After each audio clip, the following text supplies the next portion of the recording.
How to uninstall the RedNote app on iPhone device. In this video, I'll be showing you how to easily uninstall the RedNote. I'll show you two methods, simple methods. First, go to settings. Here, scroll down and tap on general.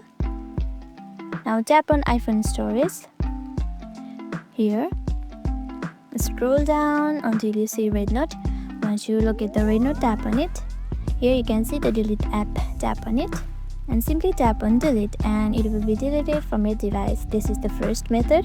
Now for the next method, just go on your home screen and locate the RedNote app. Once you locate it, simply touch and hold the RedNote app until a menu appears. Once the menu appears, tap on remove app and tap on delete app.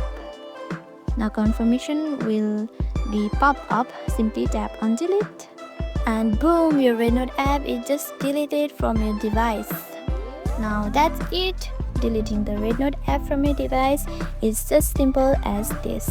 If you want to install it again, simply go ahead and tap on App Store and search for RedNote and install it again. And that's it. Deleting the app will remove all its data from your iPhone, so make sure before you delete it. I hope this video helped you out. If it did, don't forget to like, subscribe and hit the notification bell for more tips and tutorials. Thank you for watching.